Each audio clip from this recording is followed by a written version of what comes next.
Hi everyone! Glad to see you back for another episode of the Smile Project podcast, a podcast brought to you by School of Dentistry, IMU.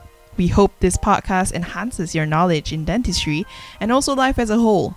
My name is Rikan and alongside me Aruna, we will be your hosts for today's episode. In this episode, we have an extraordinary guest with us, and let us have him introduce himself. Thank you, that you're so kind. I'm Steve Rosenstiel. I'm Prof of Prosthodontics at The Ohio State University in Columbus, Ohio, United States. I'm also the author of textbook Contemporary Fixed Prosthodontics. I think it's popular in Malaysia, so it's my joy to meet the students at IMU and visit for my first trip to Malaysia. I've been external examiner at Singapore in years past, but I've never been to Malaysia. I've been to Thailand, been to Cambodia, Laos, but not Malaysia. So I was so glad to be here. I didn't want to do any virtual meetings. I wanted to be here in person, meet the students and the faculty in person, and we've had a wonderful visit. My wife is here too. I was honored to be invited to present at the conference and record my thoughts on this podcast for you. So thank you for having me. I've really enjoyed our trip. And thank you. It's so nice to have you here in Malaysia and in person, especially too. Thank you so much for making the journey all the way here. And it is a long way, so we don't have to set our clocks, because at the moment in Kuala Lumpur it's 11 o'clock in the morning and it's 11 o'clock at night in Columbus, Ohio. So we don't even have to change the time, and I can travel from Ohio. We came west, so we went through Tokyo and then Kuala Lumpur, but we could have gone east and gone through Doha or somewhere, and it's the same distance. So we're so far away, and yet what we teach and what we learn is so similar, because the dental world is a small world. So I feel like I can connect with the dental students at IMU just as easily as at Ohio State University in Columbus. Yes, Prof. So let's start off with our first question. Okay. I'm sure you've had this question thrown at you multiple times, but what inspired you to specialize in prosthodontics? So, I graduated dental school in England. I'm originally from England, from London, and I graduated from Birmingham University many, many years ago. So next year we're going to have our 50th reunion of our dental school class. I graduated in 1973. So then I did a house job and a year of private practice in England, NHS practice. But I always enjoyed fixed prosthodontics. So enjoyed crown and bridge. In those days we made gold inlays and so on. Some of my patients that I made those restorations for, they still have the same restorations. Those gold restorations last forever. So I enjoyed fixed prosthodontics. My father was a prof at dental school, and way back, and he encouraged me to study in the United States. The level of what was available was greater in the United States than in UK at that time, a long time ago. So I studied at Indiana University, did the prosthodontic program there.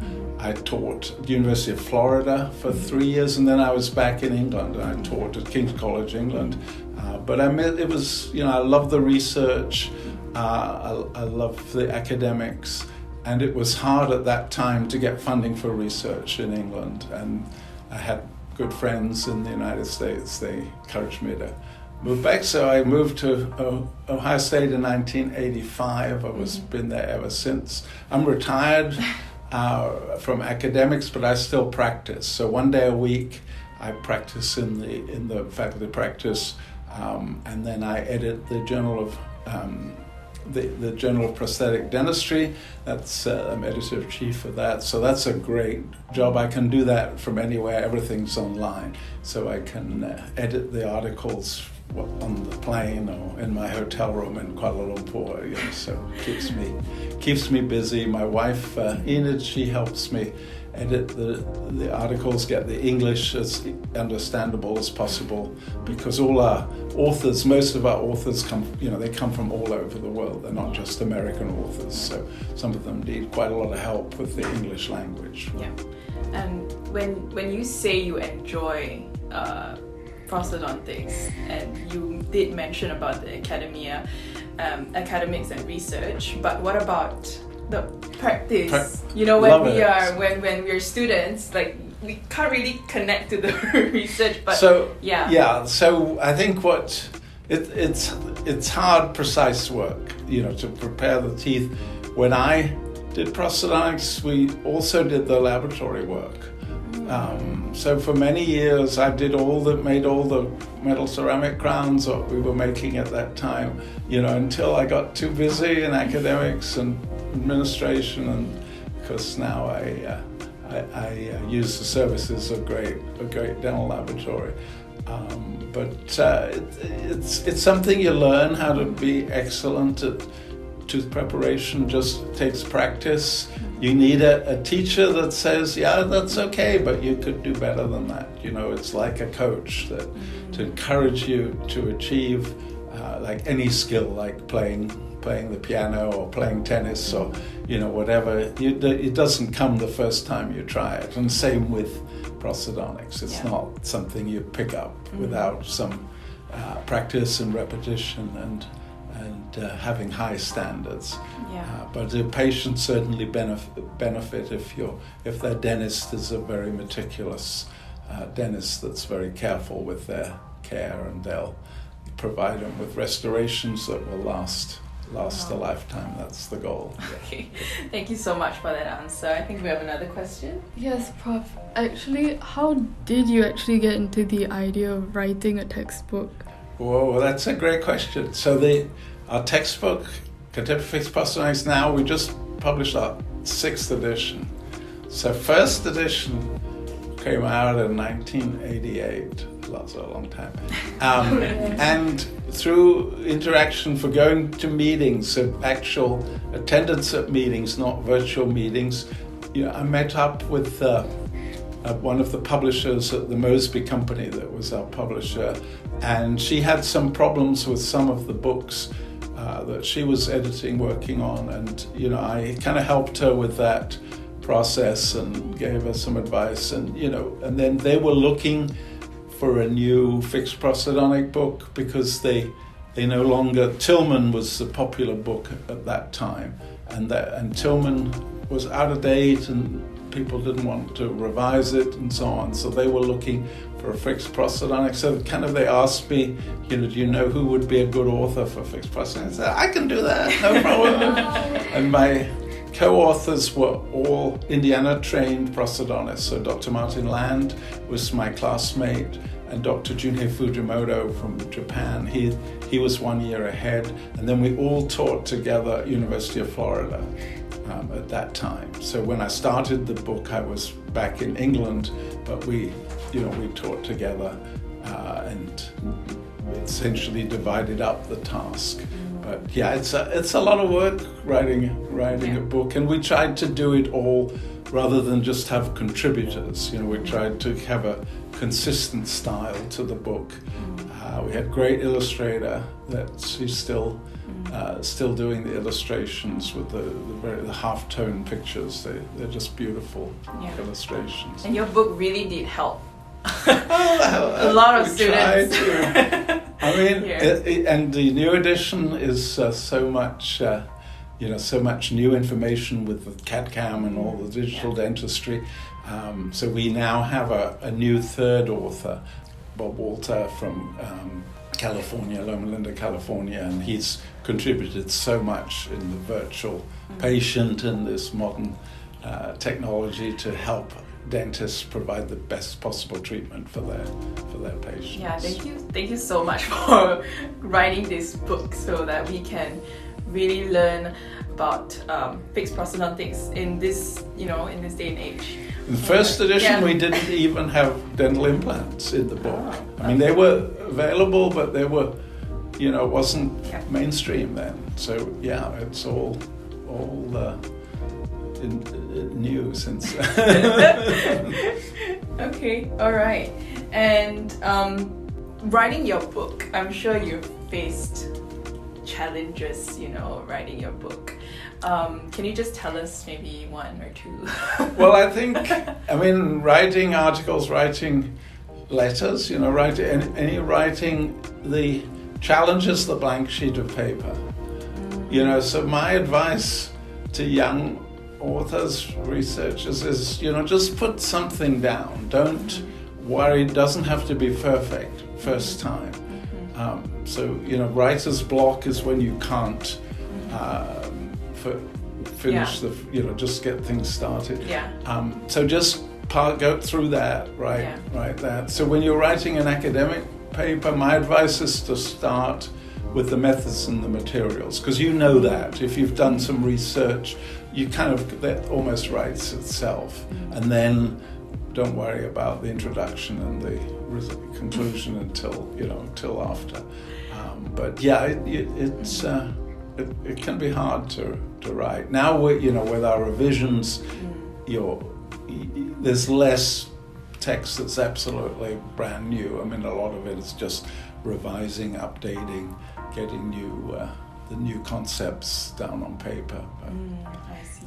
And talking about your challenges, so now let's talk about what are your best memories when you wrote this book, or when you're writing anything. Well, there's so much pride when you see, and when you see the published book. That's a celebration. With our first edition, we were in Chicago. We met up with our publishers, and my co-author came over from Japan. We went to the top of the Hancock Building, one of the tallest buildings in Chicago. Had a Dom Perignon, which is a nice champagne, and celebrated that textbook. So now it's all online. We haven't met up with publishers to celebrate yet our sixth edition, but we're very proud. And then when I travel, people know who I am often because they've used the book. So when I go to India, it's a very popular book in India. So yeah, I'm a rock star. I'm sure you are a rock star. Speaking of changes with time, you said you've made revisions to the book, and now there's a sixth edition. So how do you actually keep your book relevant with time? Right, that's a hard question. So the hardest part is often to eliminate the obsolete material, because you don't want the book just to get thicker and thicker. There's so much new information. You have to remove obsolete, but then there's some things that were once done that are rarely done today, but they're sometimes done. So in my practice, most of my practice is ceramics. There's not implants. There's not much gold, but gold provides such a wonderful restoration that you don't want to eliminate it from your practice. And then if it's not, how do you learn it if it's not documented in a book? So we try to keep some of the things that are rarely done but could provide benefit, and if they're done well, provide a wonderful service to patients, and just condense, to have an outline rather than step-by-step detail. But it's a challenge to keep the book. It's thick, but it could be a lot thicker if we didn't eliminate obsolete stuff. Yeah. So my co-authors and I debate that for sure. All right. So, Prof Rosenstiel, we have a couple of questions from some prosthodontists across some schools from Malaysia. Okay. So, they want to know, what is your opinion about biologically orientated preparation technique, or VertiPrep, in contrast to the horizontal finish line design, shoulder or chamfer, which we have been using for so long? Do you think finish line designs may change with time? Yeah, that's a great question. So in the Journal of Prosthetic Dentistry, we've published some nice clinical trials where they've got good outcomes for it's like a shoulderless preparation. The problem you can have, there's a translation from a clinical trial to private practice. Some clinical trial tests, typically there's a lot of inclusion criteria, exclusion criteria. There's in private practice that you wouldn't expect the performance that you get in a clinical trial. That goes across the board. The steps are closely monitored and the patients are carefully chosen. So you can get better outcomes in a clinical trial than you would expect in your own practice. So you have to be careful of that. If you want to switch from the traditional way to prepare teeth to the biologically oriented preparations, there might be consequences for the patient. The other thing is that the traditional way has been documented a long time, and the outcomes are very good for fixed prosthodontics. So if the procedures are done well, we get good outcomes. So you don't want to throw that away in your practice.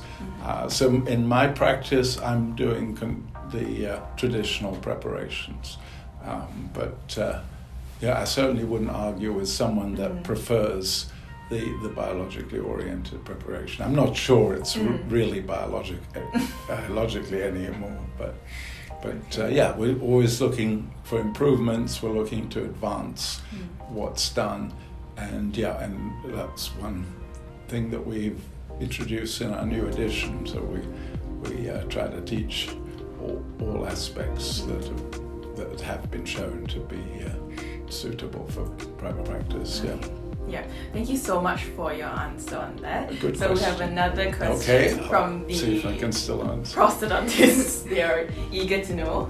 Yeah, so do you feel, is there a need to standardize the amount of tooth preparation for newer forms of crown materials like Emax and zirconia, because different articles and clinicians follow different measurements?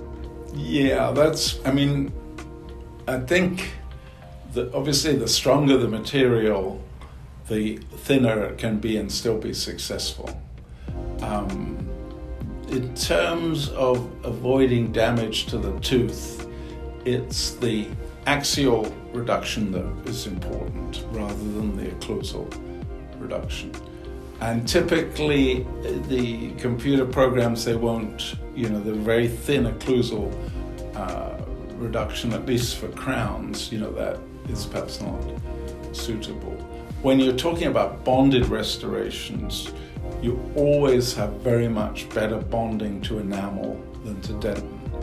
Whether it's a facial veneer, or if you want to keep it in an enamel, or if it's an occlusal veneer, you want to keep it in enamel. So if you advocate increased tooth reduction, you're going to lose the enamel. So if you're doing restorations to establish new biting, new occlusal planes,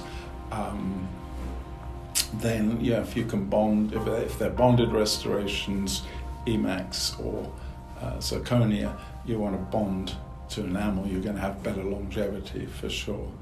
And then the bonded restorations tend to be harder to fracture. So thin bonded restorations seem to do, whether it's Emax or whether it's zirconia, they seem to do very, very well. Those are great questions. I don't think anyone has 100% answers, in telling us what to do. If you're doing a crown, if you're doing a veneer, onlay, inlay, they're different requirements.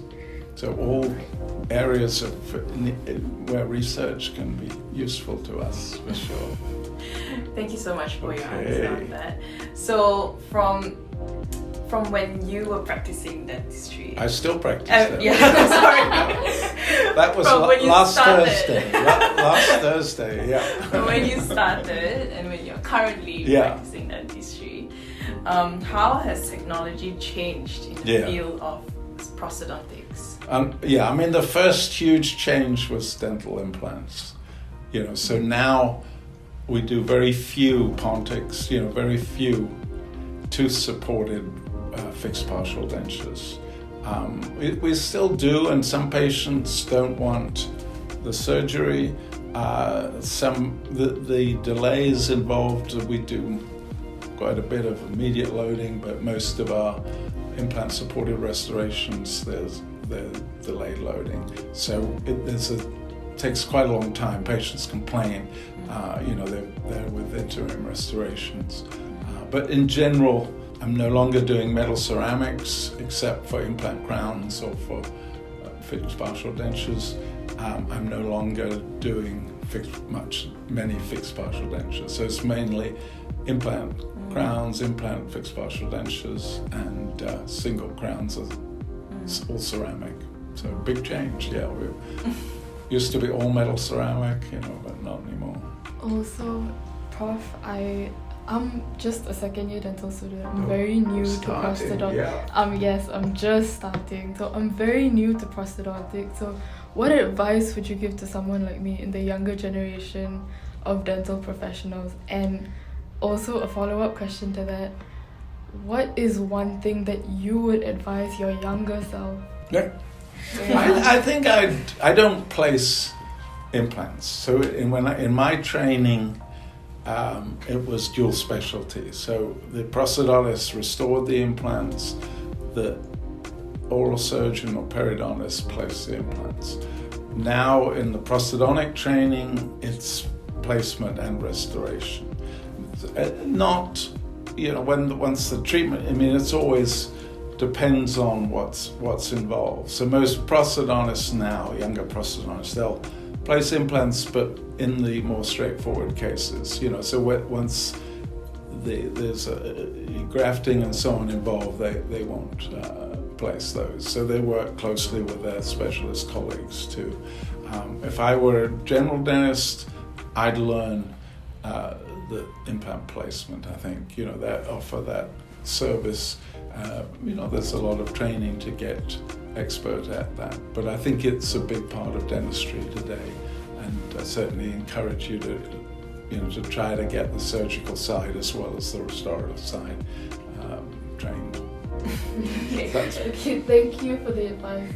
And I think I'll also come to Malaysia as a younger, as it's such a beautiful country, nice people. What's your favorite food in Malaysia so far? Have you gotten to So I like spicy food, but my wife good. doesn't like spicy food, so we have to compromise on that. But yeah, I like seafood, shrimp, prawn, right? Prawn. Yeah, I love that. So we had baba food, in Malacca, and that was gorgeous. Wonderful food. You can tell I'm kind of hefty guy, so I enjoy my food. So. Well, we'd love for you to come back more often. Anytime, and I say I don't want to do any more online presentations. I just find them not very rewarding. I like to meet people and like to visit countries. Yeah. All right. So I think we've come to the end. Okay, thanks for having me. Thank you so much, Prof Rosenstiel. We would really love to have you back in IMU. Anytime. Kuala Lumpur, Malaysia, anytime. And thank you for being so warm and so your answers have all been they've been all so comprehensive, and really even the questions that we got from our prosthodontist, I think you really did justice. Thanks for having me. Okay. Thank you so much. Thanks for tuning in to another episode of the Smile Project podcast. If you want to follow us, you can follow our social media pages at the Smile Project IMU on Spotify, Instagram, and Facebook. I'm Rika, your host for today, and thanks for tuning in. See you in the next one. Bye.